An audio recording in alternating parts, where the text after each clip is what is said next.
kuchingamidza zvekare muzara nazimbabwe ndemba muri watsvene kwese kwamuri kumatima nenyika tadzoka zvekare nenhau dziri kufaya, nhau dziri kunetsa, nhau dziri kutrenda kubva muzvivhitivhiti zvenyika zvakasiyana-siyana uyezve mumastriti nematimana enyika akasiyana. Ndiri kutenda zimbabwe nekukomende kwamunoita, nekuramba muchisubscribe, nekulika nekushare kwamunoita nhau dzedu pano. Ndiri kutenda zvikuru. Naizvozvo taisa linki mucomment section and uyezve mudescription yeimwe new channel yedu iri kubudisa dzimwe nhau dziri kupisa zvakare.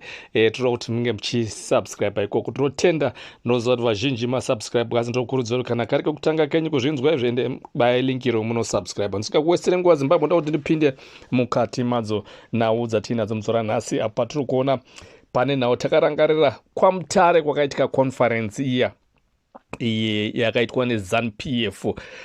Takateerera mashoko akataurwa naVice President Chiwenga vachitaura nhoroondo yemafambiro akaita kuti tinge tiine rusununguko mukati menyika yeZimbabwe. Vakataura nhoroondo dzakasiyana-siyana. Patinoda kubata panhoroondo yakataurwa navachiwenga, iriyo nhoroondo yavatongogara. Vakati the spirit of yavatongogara ichasumuka ende ichasumudza Zimbabwe ende uyezve ichasunungura Zimbabwe mune zvese zviri kunetsa. So why ndiri kutaura nhau idzi? Because nhau dziri kutrenda. Ndoda kuti ndinge ndichikutorai ndichikuisai kune rimwe divi kune zviri kuitika futi. Izvi zvaitika kudivi remilitary kwearmy kwedu, uko kwaitika chiitiko chisachamboonekwe. Chiitiko ichi hachisachanyanya kuonekwa, hachisachamboonekwa muZimbabwe semataurirwo achiri kuitwa nevanhu vakawanda pamasocial media ende uyezve military hatisatambozviona zvichiitika papublic. Apa taona junior officer anonzi iye mwana wavatongogara anoitwa iye anonzi Commander Simbarashe Tongogara is a junior officer, mwana watongogara watongogara. I think vese tinoziva vatongogara. Why ndiri kubatanidza nyaya idzi? Tiri kuziva kuti vachiwenga panguva vari kwamutare vakataura nayo the spirit of vatongogara vachiratidza kuti ivo excuse me, vachiratidza kuti ivo vachineka kuvimba kokuti zvakaitwa nevatongogara mukusunungura nyika, that spirit iyoyo icharamba ichiita kuti nyika inge ichisunungurwa, especially mune zviri kuitika panguva ino. Izvi ndizvo zvatinenge taakutoona kuti vachiwenga matauriro akaita nhoroondo iyi vari kuziva situation yamamiriro akaita mukati menyika. So vari kuti the spirit yevatongogara iri kuuya ichisunungura nyika. Totaba pasina 4 days vabva kuconference iyoyo yekwamutare taona mwana wavatongogara yanoitwa Simbarashe Tongogara, the commander Simbarashe Tongogara, vari pamatch. Apa match tichiteerera munyasonzwa pane question mark yevanhu vakawanda kuti sei ndiri kuzvibatanidza kudaro. Because pamatch yakaitika iyi yakaonekwa ichiitwa kuHarare, match iyi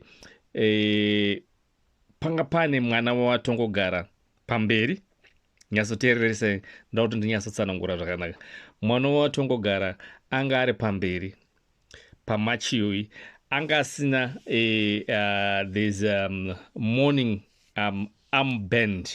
Pane maarmband anoiswa nevanhu vekumilitary kana pane munhu ashayika or kana pane gamba rashayika kana kuti vachichema mumwe wavo, pane anoiswa on the left hand side maarmband aonese eblack avanenge vakapfeka mageneral ese.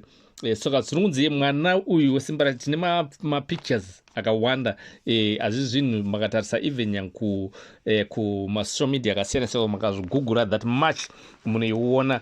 So mwana wavatongogara Simbarashe Tongogara uyu anga ari pamberi, but chiitiko ichabva chanzi mwana wavatongogara panga ari pamberi. Pataona mwana wavatongogara ari pamberi anga asina that morning armband. And then mumashure make mamuna General Varelius Banda, and then mumashure maGeneral Varelius Banda mamuna Lieutenant General Emmanuel Matatu, and then mumashure maGeneral Emmanuel Matatu mamuna Air Marshal John Jacob Dende, I think tinowaziva. Kweta mumashure mamadzvende mamuna Commissioner General Stephen Mutamba. I think this is Stephen Mutamba. Kweta mumashure maStephen Mutamba muna Commissioner General Dr. Moses Cyril Ngawaite Chihobvu wokuPrison and Correctional Services. Chiitiko chakaitika vese vanga vari mumashure memwana wavatongogarawo vanga vakaisa maband iwayo morning armed band. Iye ari pamberi. Remember, the commander is a junior officer.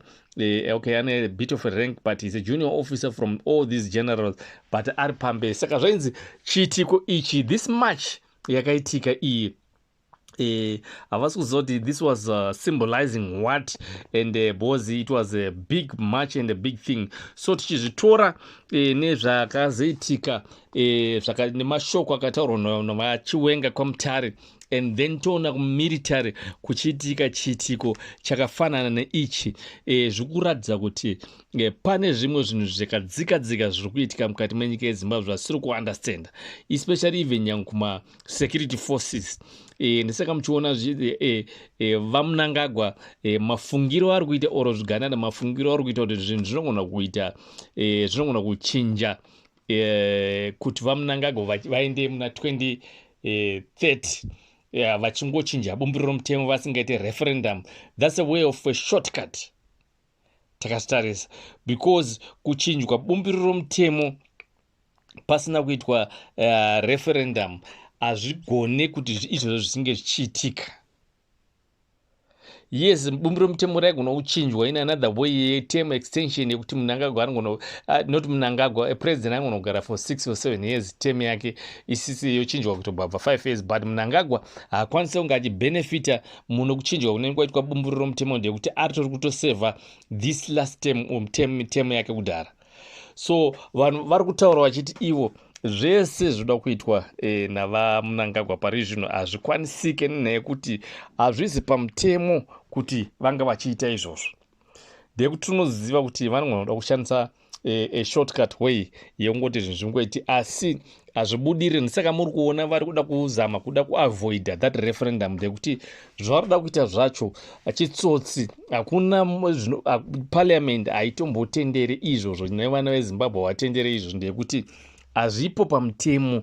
Zvinhu zvisati zvambowanikwa. Taona apa Professor also Lovemore Maduku vachitaura futi nhau iyeyo, zvichitaura kuti izvi hazvikwanisi kunge zvichiitika nenyaya yekuti hazvipo pamutemo, and hatikwanisi kunge tiZANU-PF vati ivo havasi kunyazoziva kuandastenda, kunyazoziva kuti ana Jonathan Mwoyo mafungiro avo anenge vachizama kuda kutsanangura bumbiro romutemo, ivo vachigara kunana Kenya uko vakatiza munyika.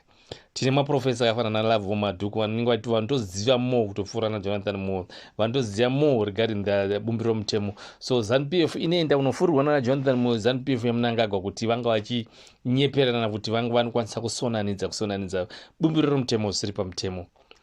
Izvi zvinhu zvokuti hazvigokwanisika ende zvichaita kuti Zimbabwe iite uprising yakasimba kana vachimboona kuti ese demonstration anoita of no show.